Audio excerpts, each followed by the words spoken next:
Hello everyone, my name is Daniot Aneus and it's a big pleasure being there for this new video. But if you're new on this channel, I say welcome to you, and you will never go. You will start there because there are many things to share to you. And this video, you're gonna learn grains. There are many things you have to know on grains, but today I have only 6 I want to share to you. Il y a 5 seulement m'vle partager avec vous. M'vle partager 5 vocabulaires. Je dis on va apprendre comment vous dire Mayi, Pitimi, Diri, ou ensemble de bagailles. So, chita et puis commencer pendant m'bral prendre pause, commencer partager, pendant m'bral prendre pause, commencer partager vidéo, like vidéo et puis commenter tout, partager la tout zaman, so that many people can learn with us. And do not forget our aim, our objective, our purpose. C'est ça qu'on a besoin, d'accord? Donc, I'm coming back. Pas aller non, I'm venu parce que vous allez apprendre pile bagarre avec today. I'm coming back.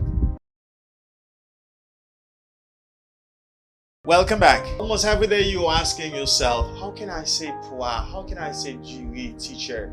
But someone wrote me and said to me on my WhatsApp, say, teacher, I want to know how can I say pois Diri? And I think about to prepare a video for the fan.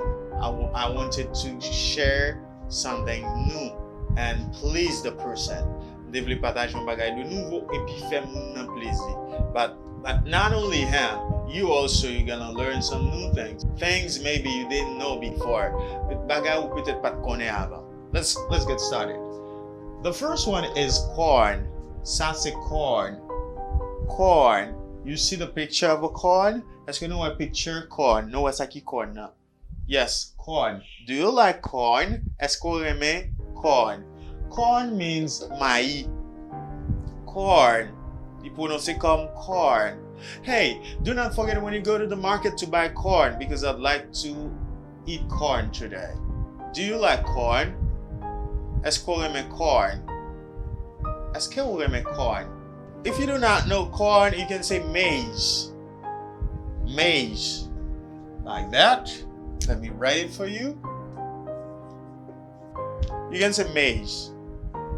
Maize or corn, but American like saying corn. Me, I eat corn. I like burning corn. I do not like corn. Moi pas vraiment aimer maïs. Est-ce qu'on aime corn avec sauce? Vous aimez maïs à sauce? Do you like corn with sauce? Corn with sauce. Corn with sauce. Sauce. Do you like corn with sauce? Corn. Okay. After corn, we got rice. Some people prefer rice. Pas dire rice parce qu'il n'y a pas un R. En anglais, il y a un R. Le fait que langue pour la qu'on apprend en français il y a un R, si vous dites rice, son mot anglais on peut prononcer en français. D'accord? Il n'est pas naturel du tout. It's not natural. It's not pleasant. C'est pas plaisant du tout. L'on dit rice. Bam air américain, ça fait beauté. De même si on monde d'arrêter air en espagnol, il ne va pas faire l'anglais bien du tout. De même en français, but bam moins American R. You say rice. Rice. Rice. Pas dire no more rice. Pas gain Diri encore. No more rice. No more rice? Pas gain Diri encore? Yes, there is. Okay. Rice. Rice. Regardez l'image rice. Rice. Rice. Nous voyons ça qui rice là. Rice signifie du riz. Rice. Rice. You like rice with sauce?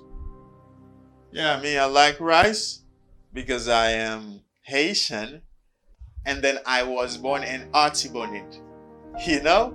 I like rice. But I don't like eating rice all the time. Pas me manger Diri tout le temps. Rice. Maybe because I eat it a lot. Peut-être c'est parce que je mange l'empile. Or I ate it a lot. Je mange l'empile. Ou bien je compte manger l'empile. Rice. Rice signifie Diri. Rice. Diri. Diri. After rice, there is wheat. Wheat. Wheat. Wheat signifie blé. Gardez l'image blé alors. Ou est-ce qui blé vous pas penser m'a parler de couleur? I'm not talking about color. Wheat. Yes. Wheat. Est-ce qu'on pas même manger blé lors de l'école? Eh bien, on relève ça wheat. You eat wheat a lot. Some people like eating wheat. Il y a quelqu'un qui aime manger blé. Il y a quelqu'un qui aime mixer. Okay, wheat. You eat flour. You eat flour a lot. Yeah. In the whole world, they use flour a lot. Flour, qui signifie farine. Ils utilisent le pain, dans gâteau, dans pâté, dans paille. Pâté, c'est paille. Ils utilisent en pile. Flour. Flour signifie farine. Flour. Avec flour, ils font d'ombre. Bah, ou remè. On va cacher quoi là-bas, on connaît rien. Flour. On tout salue monsieur qu'on a compté dans l'ombre. Dans sauce poire, on tout salue non. Flour. They use flour to do it. Ils utilisent flour qui signifie farine. Où ils font ça? Flour. Flour. Number 5 is millet. Not all people like millet. Me, I eat it, but I do not like it so much. Millet. Millet is good for your health. When you diabetic, you utilize millet. Millet. Millet means pitimi. Millet. Do you like millet? Millet. Do you like eating millet? Est-ce qu'on aime manger pitimi? Oh, you don't know what millet is? Non pas connaître millet là? T'as l'image là? Ou pas image affichée? Ou pas millet? Yes, millet. Millet. Non c'est millet là? Yes, ou pas connaître le millet là, Nelly? Yes, millet. And after we got number 6, which is the last, it's pea or bean. Pea, bean. Pea, bean. You say pois.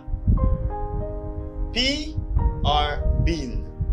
C'est même bagaille yo, mais il y a une différence surtout. Le plus souvent, vête là, il y a le pea.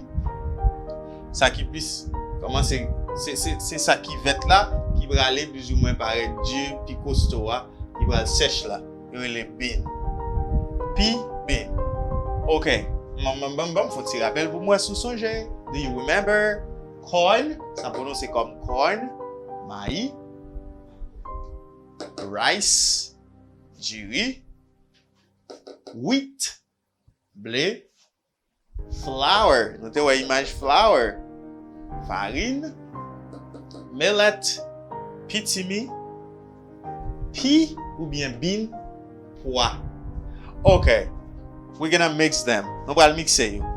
Do you like corn and pea or corn and bean? What do you like?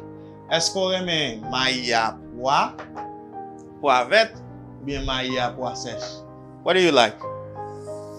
Corn and pea or corn and pea? Comment below. Dis-moi qui ça aime, qui maïs ou aime? Yeah. And do you like rice and bean with sauce? Est-ce qu'on aime du riz à pois avec sauce?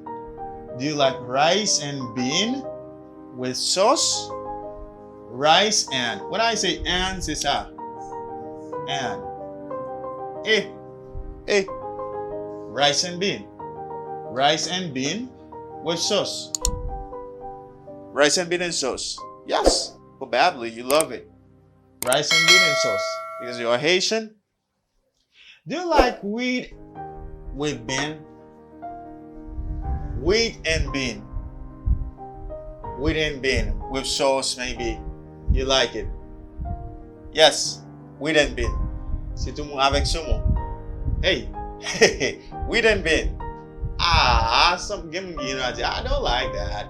I don't like. It's not my preferred food. It's not my preferred plate. C'est pas moi j'ai préféré.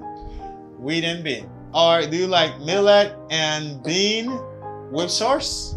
Ou bien reme pitimi à pois avec sauce? Est-ce que vous reme pitimi à pois sauce? Okay, yes, probably, but I know not all people will say yes because they not really love millet. Yo pas tellement reme pitimi, but some people love it. Not everybody, but I know almost everybody like rice. But because c'est tout le monde presque aime rice, especially for Haitian. They like rice and bean. Bako moun ki ba aime rice and bean non Haiti. Rice and bean. Rice and bean. Diri à pois. Diri kole à pois. Rice and bean.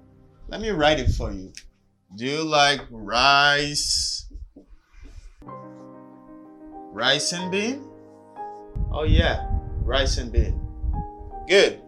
So thank you for watching the video, and next video you're gonna learn more. Rete sou channel la, toujours rete actif. Wap jwenn plus vidéo qui concerne sa yo. Wap apprendre plus bagay toujours sou yo. Parce que c'est ça yo nou besoin konnen. Différents types de pois yo, pois Congo, pois France, etc. But you're gonna learn more. Do not worry, parce que nous là pour nous aider. Bon, pas jamais oublier, ou bay vidéo sa yon thumbs up, ou bay yon like, et puis partager vidéo. Yon nan ba toujours di yo. I love business. Moi aime business en pile. Et moi habitué dans le système business, donc fais-moi confiance. Ensemble nous allons apprendre et nous saisir des opportunités. Allez dans la description vidéo, bon lien WhatsApp que vous mettez. Si vous êtes intéressé, cliquez sur lui. Mais si vous n'êtes pas intéressé, pas cliquer sur lui. Parce que ça pas tellement fait concerner anglais, c'est business lié. Donc allez là-dedans et puis venez jouer une communauté, on a grandi ensemble pour nous investir dans tout business en ligne qui a des opportunités graduellement. Après ça, nous sortons dans ça, nous jouons profit dans ça. Nous faisons un investissement, c'est comme si nous faisons un cadeau en cop. Ok? Et puis, comme là, la grandi, n'a pas prendre parce que le monde l'a changé en monnaie digitale, il faut que nous apprenions ça. Thank you so much for watching the video. Pas oublier, je vais poster l'autre vidéo tout à l'heure pour vous là. Like nous. Bye bye.